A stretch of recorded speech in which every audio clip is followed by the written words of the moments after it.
নগাঁৱৰ ঢিংকাণ্ডৰ প্ৰতিক্ৰিয়া মাৰ নৌযাওঁতে নগাঁৱৰ চামুগুৰিৰ বিলপাৰত সংঘটিত হয় এক অবাঞ্ছিত ঘটনা।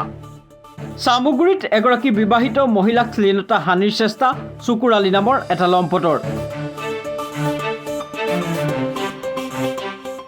চামুগুৰি হস্পিটেল পথত স্থানীয় এখন দোকানত বজাৰ কৰিবলৈ যোৱা এগৰাকী অসমীয়া বোৱাৰীক শ্লীলতা হানিৰ চেষ্টা চলোৱাৰ অভিযোগ চুকুৰ আলীৰ বিৰুদ্ধে।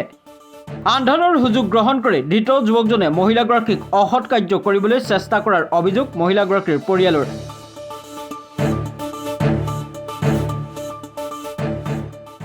মহিলাগৰাকীয়ে চিঞৰ বাখৰ কৰাত চুকুৰ আলীক স্থানীয় ৰাইজে আটক কৰি গতাই দিয়ে চামুগুৰি আৰক্ষীক। ধৃত চুকুৰ আলীৰ বিৰুদ্ধে চামুগুৰি আৰক্ষী থানাত পৰিয়ালৰ লোকে দাখিল কৰিছে এজাহাৰ।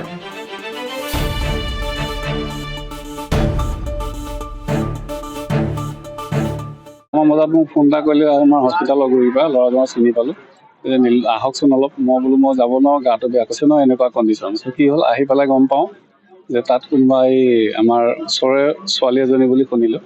তেওঁ এনেকৈ ল'ৰাটোৰ সৈতে কিবা বজাৰৰ পৰা নে দোকানৰ পৰা গৈ আছিলে, মোক শুনামতে আৰু গৈ আছিলে। তেনেকুৱাতে কোনোবা দুজনমান দুৰ্বৃত্তই তেওঁক আগুচি ধৰিছিলে। আগুচি ধৰাত ছোৱালীজনীয়ে অলপ চিঞৰ বাখৰ কৰাত থাপ মাৰি ধৰিলে বোলে। অলপ যিজনক ধৰিলে তেওঁ অলপ ফিজিকেলি হেণ্ডিকেপ আছিলে, তেওঁ ভৰি এখন অলপ বেয়া বুলি পিছত দেখা পাইছোঁ।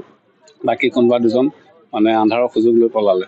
গতিকে এই বস্তুটো আচলতে এইটো বেয়া কথা। কাৰণ এতিয়া ধৰকচোন কোনোবা ছোৱালী টিউশ্যনৰ পৰা যাব, কোনোবা বোৱাৰী মানুহ গধূলা সময়ত বজাৰৰ পৰা যাব, এনেকুৱা ক্ষেত্ৰত যদি মহিলাখিনি নিৰাপত্তা নোহোৱা হৈ পৰা নিচিনা হৈ পৰিছে। গতিকে সেইকাৰণে আৰু ময়ো এটাই বিচাৰিছোঁ যে গধূলা সময়ত অন্তত আমাৰ যিবিলাক গাঁৱৰে ধৰক যুৱক যুৱতী আছে তেখেতসকলেও যাতে অলপ নিৰাপত্তা দিয়ে, চাই চিনাক্ত যুৱক যুৱতী কোনোবাক দেখিলে যাতে কি ক'লে ল'ৰাকেইজন তেওঁ কোৱা মতে সোণাৰীবালি বুলি গম পালোঁ এজন, আৰু দুজন পলাই যোৱা দুজন তেওঁহে কৈ আছে বাজিয়া গাঁৱৰ ফালৰ বুলি এনেকৈ শুনিলোঁ।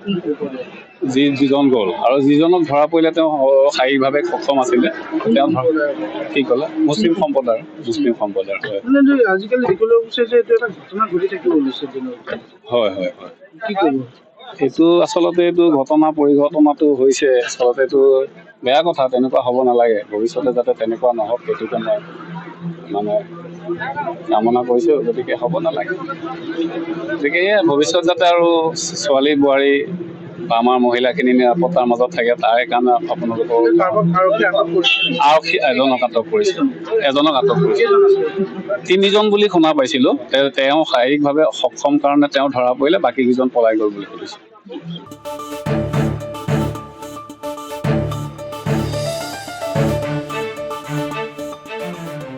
Bureau report, nation first news, Guwahati.